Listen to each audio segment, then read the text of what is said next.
करे दुनिया तेरा साथ ना छोड़ेंगे, तेरा साथ ना छोड़ेंगे।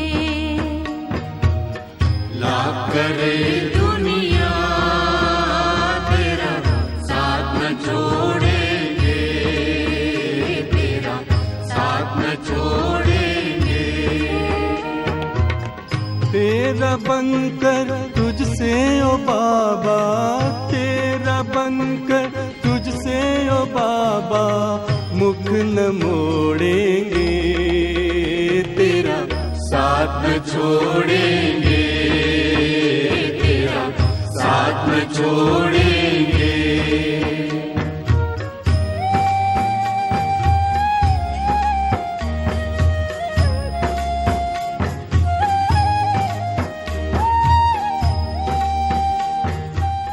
ओम शांति।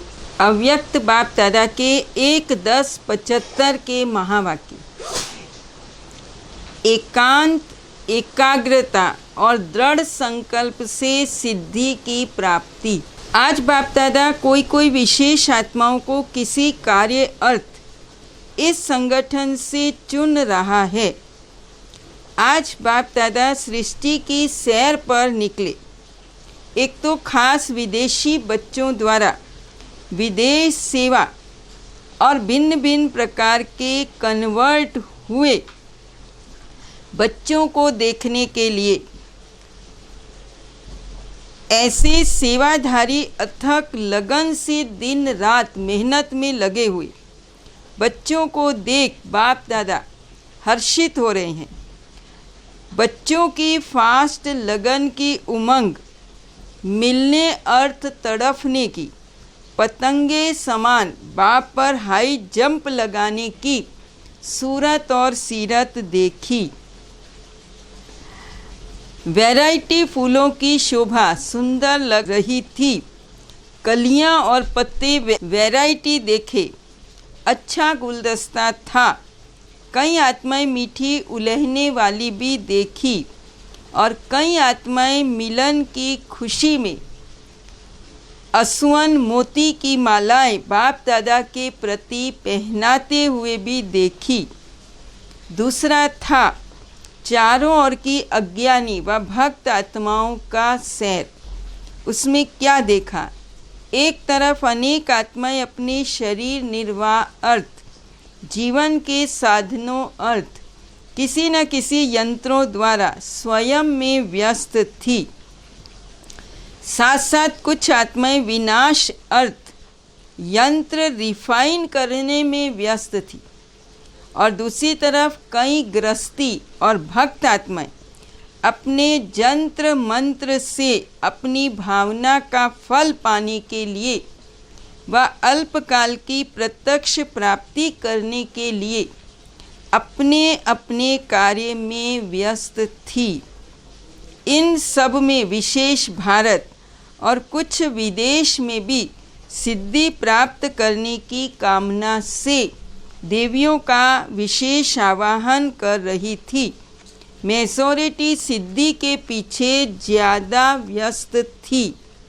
सिद्धि प्राप्त करने के लिए स्वयं को समर्पण करने को भी तैयार हो जाते। सिद्धि की विधि में मुख्य 2 बातें करते हैं। एक तो एकांत, दूसरा एकाग्रता। आज बाप दादा सिद्धि स्वरूप बच्चों को चुन रहे थे, जिन्हों के यादगार चित्रों द्वारा भी अब तक अनेकों को अनेक सिद्धियां प्राप्त हो रही हैं। जैसे आप लोगों को याद द्वारा अतीन्द्रिय सुख का अनुभव होता है, वैसे ही भक्तों को भी सिद्धि प्राप्त करने के समय के अल्पकाल का सुख उस समय के लिए कम अनुभव नहीं होता। भक्त जिन देवियों द्वारा सिद्धि प्राप्त कर रहे हैं, वही देवियां कब स्वयं भी सिद्धि प्राप्त करने का संकल्प रख रही हैं। चलते चलते ये संकल्प जरूर उत्पन्न होता है कि मेहनत करते हुए भी सिद्धि क्यों नहीं। सिद्धि स्वरूप की मुख्य बात कौन सी अपनानी पड़े। जैसे कल पहले पांडवों का गायन है, सेकंड में जहाँ तीर लगाया वहाँ गंगा प्रकट हुई, अर्थात सेकंड में असंभव भी संभव प्रत्यक्ष फल के रूप में दिखाई दिया। इसको ही सिद्धि कहा जाता है, क्योंकि प्रत्यक्ष फल की प्राप्ति के लिए हर सेकंड अपनी संपूर्ण सर्वशक्ति संपन्न स्वरूप की स्मृति प्रत्यक्ष संकल्प रूप में नहीं रहती। हमारा काम है मेहनत करना, वो तो यथाशक्ति कर ही रहे हैं। हर सेकंड का संकल्प रूपी बीज सर्वशक्ति संपन्न नहीं होता। दृढ़ निश्चय व प्रत्यक्ष फल के रस का बल भरा हुआ न होने कारण सिद्धि भी प्रत्यक्ष नहीं। आपके संकल्प रूपी बीज के कारण ही प्रत्यक्ष सिद्धि नहीं होती। अनेक प्रकार के साधारण संकल्प होते। ऐसे भविष्य नॉलेज के साधारण संकल्प आपके बीज को कमज़ोर कर देते कि फाइनल तो 8 ही होने हैं, और यही भविष्य संकल्प जो उस समय यूज़ नहीं करना चाहिए, लेकिन उस समय न सोचते हुए भी यूज़ कर लेते, जिस कारण प्रत्यक्ष फल भी भविष्य फल के स्वरूप में परिवर्तन हो जाता है। तो प्रत्यक्ष फल पाने के लिए संकल्प रूपी बीज को दृढ़ निश्चय रूपी जल से, ये तो हुआ ही पड़ा है, होना ही है, इस जल से पावरफुल बनाओ, तभी प्रत्यक्ष सिद्धि स्वरूप हो जाएंगे। जैसे आपके यादगार चित्रों द्वारा सिद्धि प्राप्त करने वालों की विशेष 2 बातों की विधि सुनाई, एकांतवासी और एकाग्रता। वही विधि कल पहले माफिक साकार में अपनाओ। एकांतवासी कम होने कारण ही संकल्प बीज को कमज़ोर कर देता, इसलिए विधि द्वारा सिद्धि स्वरूप बनो। पांडवों की यादगार से भी भक्त लोग सिद्धि मांगते हैं। यादगार रूप को अब याद रूप बनाओ,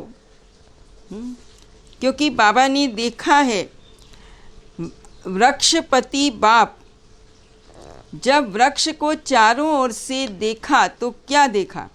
हर एक मनुष्य आत्मा रूपी पत्ता पुराने तो हो ही गए हैं, लेकिन मैसोरिटी पत्तों को बीमारी लगी हुई, जिससे उस पत्ते का रूप रंग बदला हुआ है, अर्थात रौनक बदली हुई है। एक तरफ राज्य सत्ता को देखा, दूसरी तरफ धर्म सत्ता, तीसरी तरफ भक्ति की सत्ता, चौथी तरफ प्रजा की सत्ता। ये चारों ही सत्ताएं बिल्कुल अंदर से शक्तिहीन, खोखली हो गई हैं, खाली हो गई हैं। बाहर से सिर्फ रूप रहा हुआ था, जैसे दीमक लगती है तो अंदर से खाया हुआ होता है, सिर्फ बाहर का रूप दिखाई देता है। और बाबा ने कहा, जैसे बाबा ने कहा, कमल पुष्प एक तो हल्का होने कारण जल में रहते भी जल से न्यारा रहता, प्रवृत्ति होते हुए भी स्वयं निवृत्त रहता। ऐसे ही आप सब भी लौकिक या अलौकिक प्रवृत्ति में रहते हुए निवृत्त अर्थात न्यारे रहते हो। निवृत्त रहने के लिए विशेष अपनी वृत्ति को चेक करो। जैसी वृत्ति वैसी प्रवृत्ति बनती है। आत्मिक वृत्ति और रूहानी वृत्ति, इस वृत्ति द्वारा प्रवृत्ति में भी रूहानियत भर जाएगी, अर्थात प्रवृत्ति में रूहानियत के कारण अमानत समझकर चलेंगे तो मेरापन सहजी समाप्त हो जाएगा। अमानत में कभी मेरापन नहीं होता, मेरेपन में ही मोह के साथ अन्य विकारों की भी प्रवेशता होती है। मेरापन समाप्त होना अर्थात विकारों से मुक्त, निर्विकारी अर्थात पवित्र बनना, जिससे प्रवृत्ति भी पवित्र प्रवृत्ति बन जाती। विकारों का नष्ट होना अर्थात श्रेष्ठ बनना। तो प्रवृत्ति को पवित्र प्रवृत्ति बनाया है। सबसे पहली प्रवृत्ति अपनी देह की प्रवृत्ति, फिर देह के संबंध की प्रवृत्ति। अपनी देह की प्रवृत्ति बनाएं तब बेहद की प्रवृत्ति को भी पवित्र बना सकेंगे। कहावत है, चैरिटी बिगिंस एट होम। पहले अपनी देह की प्रवृत्ति अर्थात घर को पवित्र बनाने की सेवा करनी है, फिर बेहद की करनी है। तो पहले अपने आप से पूछो, अपने शरीर रूपी घर को पवित्र बनाया है? संकल्प को, बुद्धि को, नैनों को और मुख को रूहानी अर्थात पवित्र बनाया है। जैसे दीपावली पर घर के हर कोने को स्वच्छ करती, कोई एक कोना भी रह ना जाए इतना अटेंशन रखती, ऐसे हर कर्म इंद्रिय को स्वच्छ बनाकर आत्मा का दीपक सदा काल के लिए जगाया है। ऐसे रूहानी दीपावली मनाई, सबके दीपक अखंड जगमगाते रहें। जैसे गायन है घर घर मंदिर बनेंगे, तो ऐसे अपने देह रूपी घर को मंदिर बनाया है। जब घर घर मंदिर बनाओ तभी विश्व को भी चेतन देवताओं का निवास स्थान मंदिर बनाएंगे। तो जितने भी ब्राह्मण हैं, हर एक ब्राह्मण चेतन शालिग्राम का मंदिर, चेतन शक्ति मंदिर, ऐसे मंदिर समझते हुए उनको शुद्ध पवित्र बनाया है। जैसे मंदिर में भूत प्रवेश नहीं होते, तो हर घर को मंदिर बनाया। जहाँ अशुद्धि है वहाँ ही अशुद्ध विकार अर्थात भूत प्रवेश होते। चेतन शालिग्राम के मंदिर में, चेतन शक्ति स्वरूप के मंदिर में, असुर संहारणी के मंदिर में आसुरी संकल्प व आसुरी संस्कार कभी प्रवेश नहीं कर सकते।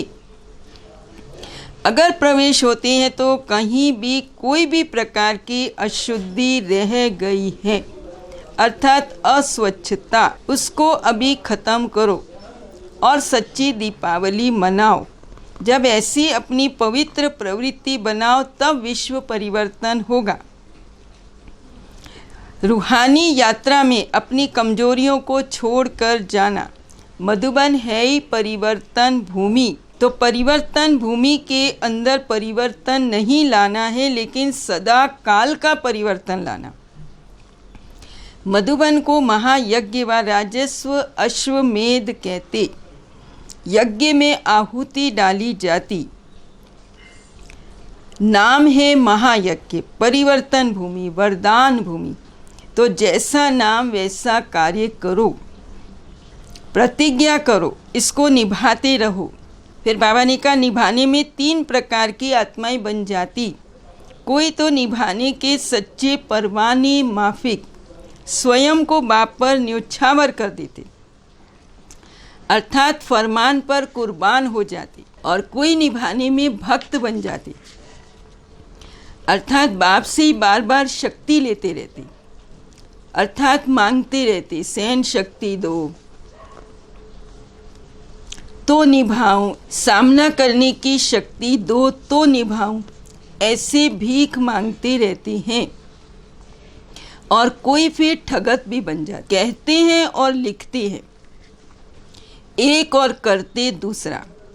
बाप फिर के आगे भी ठगी करते, अपनी गलती को छिपाने की ठगी करते।